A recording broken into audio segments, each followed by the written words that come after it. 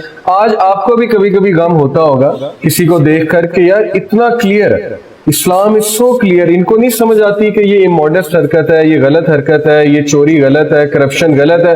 What's the reason, یہ کیوں ایسے کر رہے ہیں؟ تو یہاں پہ اللہ نے بیسیکلی پیشنس سکھائی ہے اپنے نبی کو کہ نبی صلی اللہ علیہ وسلم آپ کا کام ہے کہ آپ میسج پہنچا دیں اور ہدایت ہمارے ہاتھ میں, ہدایت آپ ہم پہ چھوڑ دیں. تو کہیں ایسا نہ ہو کہ آپ زیادہ غم کر کے اپنے آپ کو بالکل ہی جو ہے وہ مشکل میں ڈال دیں, ہلاک کر دیں, بلکہ آپ فوکسڈ رہیں. آپ کا فوکس ہے اس مشن کو پورا کرنا.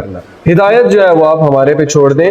اور پھر اللہ نے کہا کہ اصل میں بات یہ ہے اِنَّا جَعَلْنَا مَا عَلَى الْأَرْضِ زِينَةً لَهَا لِنَبْلُوَهُمْ أَيُّهُمْ أَحْسَنُ عَمَلًا. دنیا میں جو کچھ بھی آپ کو گلٹر نظر آ رہا ہے, زینت جو نظر آ رہی ہے, جو کلرز نظر آ رہے ہیں, یہ اصل میں ہم نے اس لیے دنیا میں رکھا ہے تاکہ ہم ان کا امتحان لیں کہ ان میں سے کون اچھے عمل کرنے والے. یہ ہے زندگی کا مقصد. اللہ نے دنیا میں بہت کچھ رکھا ہے, ریسورسز رکھی ہیں, اللہ نے دنیا میں رنگینیاں رکھی ہیں, عورت کو پیدا کیا ہے, وہ ایک الگ فتنہ ہے انسان کے لیے. اللہ نے اسی طرح مال ہے, اولاد ہے, گھوڑے ہیں, سواری ہے, زیور ہے, بہت سی ایسی چیزیں ہیں جہاں انسان بڑا اٹریکٹ ہوتا ہے اور انسان کا دل کرتا ہے کہ یار میرے پاس بھی ہو, میں بھی یہ کروں. لیکن اللہ نے کہا کہ یہ ایکچولی ٹیسٹ کے لیے, تاکہ ٹیسٹ کرے کہ کون بیلنس رہتا ہے, کون ایکسٹریمزم کی طرف جاتا ہے. یہاں پہ ایکسٹریمزم کا رد ہے, ایکسیس آف مٹیریلزم کا. وَإِنَّا لَجَاعِلُونَ مَا عَلَيْهَا صَعِيدًا جُرُزًا and we shall make all that is on earth a bare dry soil. ہم اس کو چٹیل میدان بنا دیں گے. جیسے ایک پیج ہے, پیج کو لے کے میں رول کروں تو وہ بال بن جائے گا. اس بال کو جب کھول دوں گا تو اس کا سرفیس ایریا بھی بڑھ جائے گا اور وہ ایک چٹیل میدان بن جائے گا. تو قیامت والے دن اللہ نے زمین کو بالکل کھول دینا ہے, اس کی گرہ کھول دینی ہے, وہ رولنگ بال ختم ہو جائے گا, پلیٹوز ختم ہو جائیں گے, سیز ختم ہو جائیں گے, سب کچھ لیول ہوگا اسٹیبل کی طرح, اور وہاں پہ پھر قیامت کا منظر ہوگا, میدان حشر بھی ہوگا. تو یہ ایک فیکٹ ہے. ام حسبت ان اصحاب الکہف والرقیم کانوا من آیاتنا عجبا. سورہ کہف میں نا اللہ نے اپنے عجائب کی بات کی ہے. اللہ کہتے ہیں کہ کیا تم یہ گمان کرتے ہو کہ اصحاب کہف کو بہت عجیب چیز تھی, یا ان کا جو واقعہ ہے کہ وہ بہت ہی عجیب چیز تھی. وَرَ وَنڈر among our science, یعنی بتانے کا مقصد یہ ہے کہ نبی صلی اللہ علیہ وسلم ہمارے ہاں تو اس سے بھی عجیب چیزیں ہوتی ہیں. یہ تو آپ کے لیے عجیب ہے, ابھی تو ہم آپ کے سامنے کھول دیں وہ ساری سائنس کہ ہمارے ہاں کس طرح سے چیزیں ہوتی ہیں, کس طرح سے روحیں قبض ہوتی ہیں, کس طرح سے جو ہے وہ ہم مردوں کو جمع کریں گے, کس طرح سے جو ہے وہ برزخ میں معاملات چل رہے ہیں, کس طرح سے ایک ہڈن ورلڈ ہے. اگر ہم آپ کے سامنے کھول دیں تو آپ سب لوگ حیران ہو جائیں گے. تو یہ کوئی عجیب چیز نہیں ہے, ہمارے ہاں تو یہ چیزیں بہت نارمل ہیں. یہ آپ لوگ کے لیے عجائب ہے, آپ لوگ کے لیے عجیب چیز ہے. اِذْ أَوَى الْفِتْيَةُ إِلَى الْكَهْفِ فَقَالُوا رَبَّنَا آتِنَا مِن لَدُنْكَ رَحْمَةً وَهَيِّئْ لَنَا مِنْ أَمْرِنَا رَشَدًا. Remember when the young men, فتیہ کا مطلب ہے نوجوان. اِذْ أَوَى الْفِتْيَةُ إِلَى الْكَهْفِ, when the young men fled for refuge to the cave, جب وہ کہف کہتے ہیں کیو کو, انسکرپشن کو, غار کو, یا انسکرپشن کو بھی کہف کہتے ہیں جس پہ کچھ لکھا جائے, تختی جو ہوتی ہے. اللہ کہتے ہیں کہ جب وہ ینگ مین بھاگے, ریفیوج لی انہوں نے. کس لیے ریفیوج لی؟ وہ 7 لوگ تھے.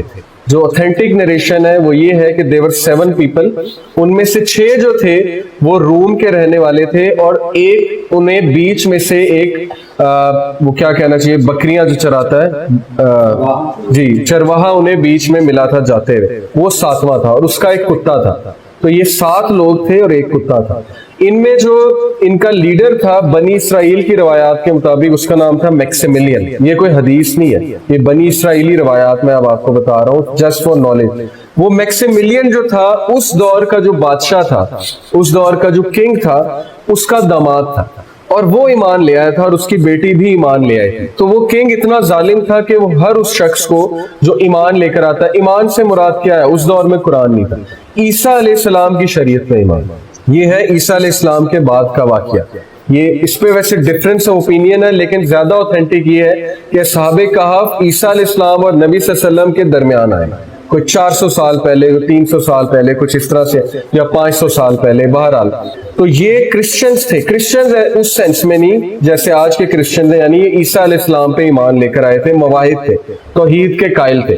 اور رومن جو ایک میتھولوجی تھی کہ ان کا بادشاہ خدا ہوتا ہے، اس کے پھر بیٹے خدا بن جاتے ہیں، اور زیوس والا جو ایک کنسیپٹ تھا، زیوس کے پھر سنز وغیرہ، یہ وہ، اس کا انہوں نے نگیشن کیا. یہ کھڑے ہوئے دربار میں اور کھلے عام انہوں نے اعلان کیا کہ ہم تمہارے رب کو نہیں مانتے، یعنی ہم تمہیں نہیں مانتے کیونکہ تم رب ہو ہی نہیں سکتے، تم ہمارے جیسے انسان ہو.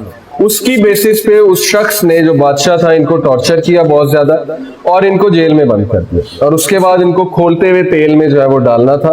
لیکن وہاں سے ان پہ انسپریشن ہوئی، ان کو الہام ہوا، میکسیملین کو جو لیڈر تھا، کہ تم غار میں پناہ لو. اور اس غار میں وہ اکثر جایا کرتا تھا میکسیملین مراقبہ کرنے کے لیے، جیسے نبی صلی اللہ علیہ وسلم غار میں جایا کرتے تھے، تو اس غار میں وہ جایا کرتا تھا. تو اسے یہ الہام ہوا کہ تم اپنے ساتھیوں کو اس غار میں لے جاؤ.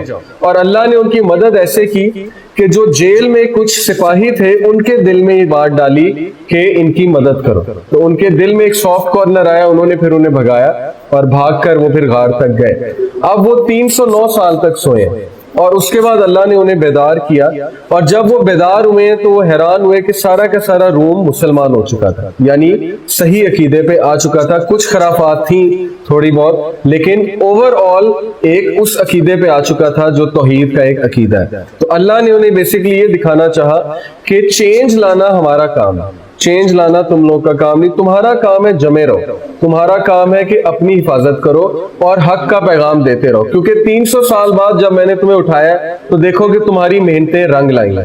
تم لوگ کھڑے ہوئے جس کی وجہ سے آج ہم دیکھ رہے ہیں کہ پورا روم جو ہے وہ اسلام اس پہ غالب آ چکا ہے. دوسرا، اللہ نے لوگوں کو یہ بتانا تھا کہ اگر ہم ان کو زندہ کر سکتے ہیں 309 سال بعد تو ہم تمہیں بھی کر سکتے ہیں. اور ایک ویو یہ ہے، سائنٹیفک ویو، کہ ٹائم اللہ کنٹرول کر رہے ہیں، اللہ کے ہاتھ میں ٹائم ہے، ٹائم اللہ کی کریشن ہے. تو ٹائم سلو ڈاؤن بھی اللہ کر سکتے ہیں، فاسٹ بھی کر سکتے ہیں. تو ان لوگوں کو جب اللہ نے سلایا ہے، ان کے لیے ٹائم کو اللہ نے بہت سلو کر دیا تھا میں بھی، اور انہیں لگا کہ ایک دن گزرا ہے یا 2 دن گزرے، لیکن جب وہ بیدار ہوئے تو 309 سال جو ہے وہ گزر چکے تھے.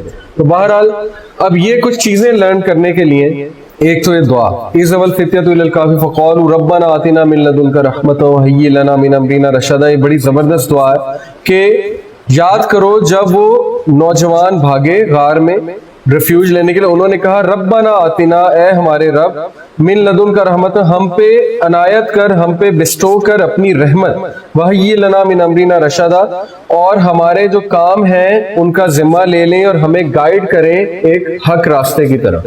تو یہ بڑی زبردست دعا ہے. آپ اس دعا کو، اور ربنا آتنا فی الدنیا حسنۃ وفی الآخرۃ حسنۃ وقنا عذاب النار، یہ نبی صلی اللہ علیہ وسلم کی فیوریٹ دعا تھی اکارڈنگ ٹو حضرت عائشہ، کیونکہ اس میں دنیا میں اور آخرت دونوں میں کامیابی مانگی گئی ہے.